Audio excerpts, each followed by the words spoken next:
Welcome to day 12 of the Gospel of John book club.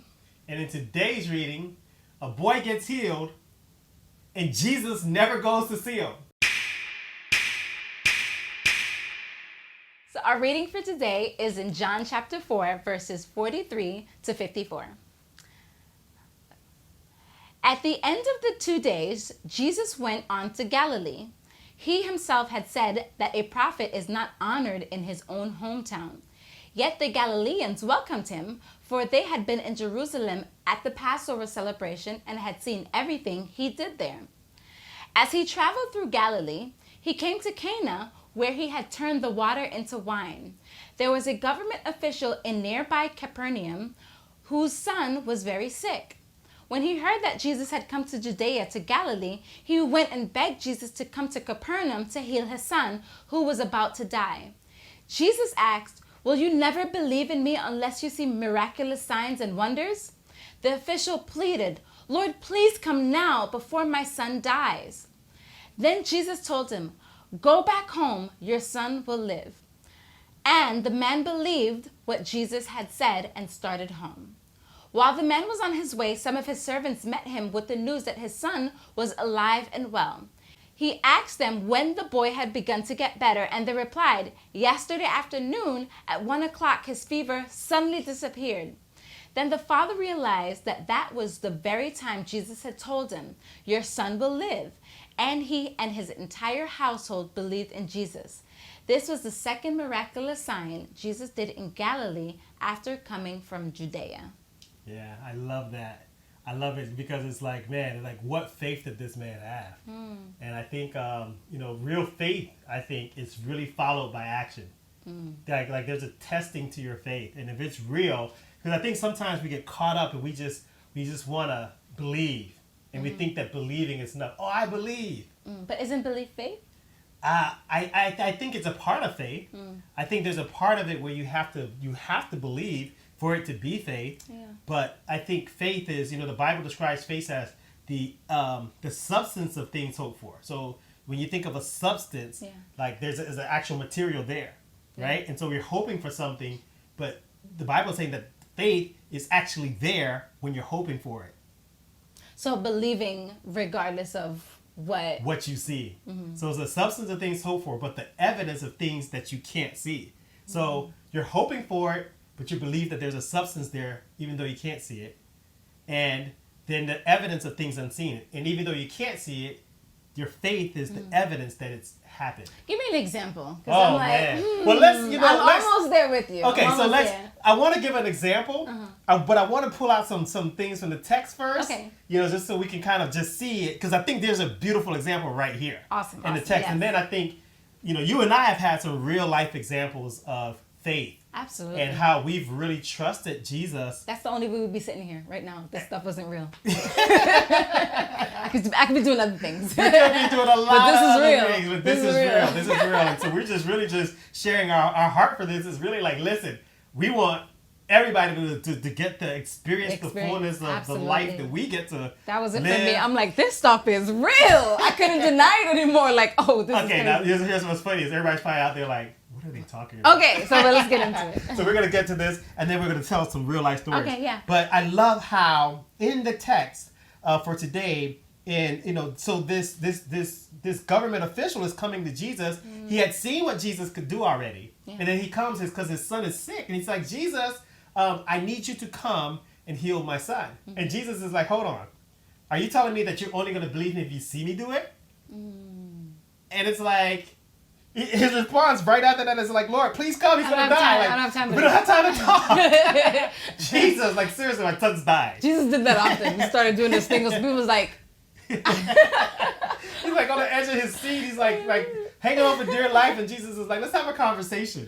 And, it just pokes at just how Jesus is so over time. It's like, oh yeah, he transcends time. Transcends time. But then so he's like, Jesus is like, okay, you know what? Just go home. Your son's gonna live.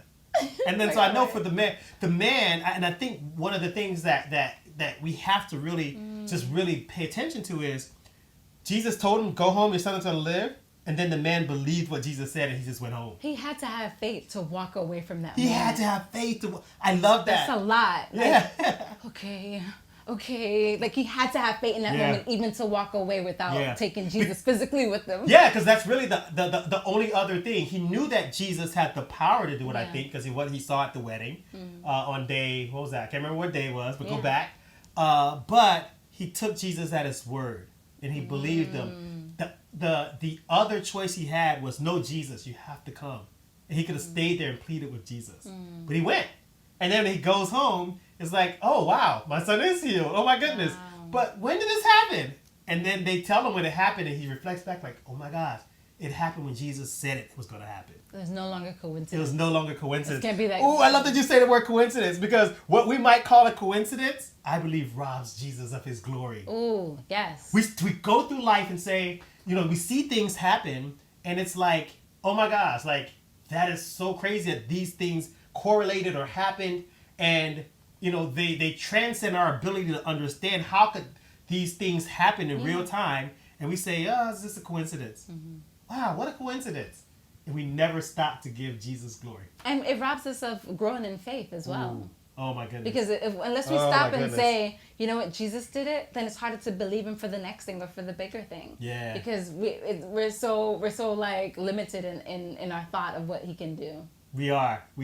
Unless we give him the opportunity to do it. That's true. So I think what we want to encourage you to do, and then we're going to share some stories, is find areas in your life. Reflect on things that have happened in the past that you once called ironic. Yep.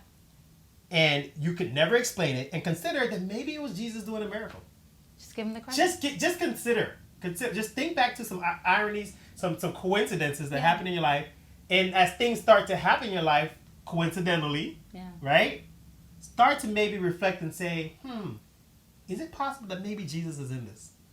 Yeah. That happened for us big. Where was that? That is not a coincidence. It's not even possible. That happened for us. Even us being married and us being here. Us being married is totally, some people could call it a coincidence. We call it a miracle. Spend the day with us. We have if you don't believe in miracles, spend the day with us. We have a list. So what happened is Charity and I were courting, or we were hanging out. We weren't courting. Yeah. We were hanging out. I'll be honest, and this is for my fellas. I was afraid to commit. I wasn't sure. She was a single mom. I was a single dad. Yeah. And I wasn't sure that I was ready for taking on. I'm like, getting my words right, because she's going to get me after this. No, we're in 11 years now. It's okay. Oh, man. Tell your truth. Tell my truth. Tell your truth.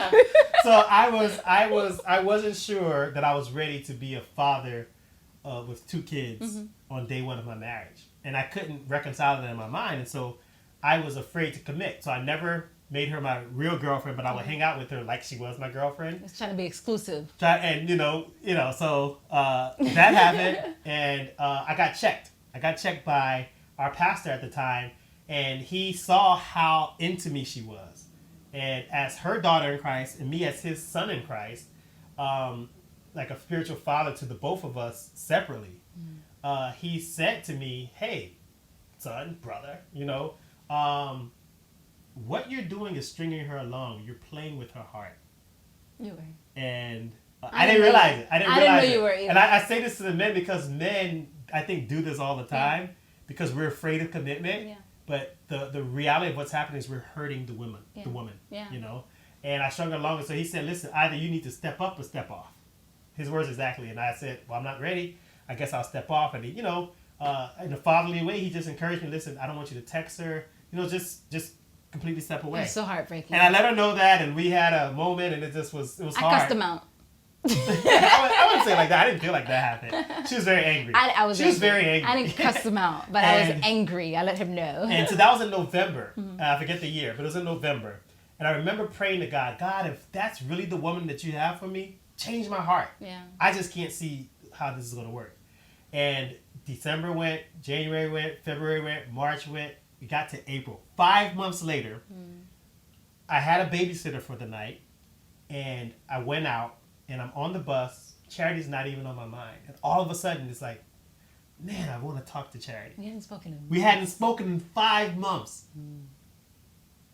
And I'm thinking, God, just please have her call me because I can't call her. And then what was happening for you at the same time? I'm hanging out with my friends. We're just having a good time, minding our business. And I feel God lead me to say, call Laban. Like, what?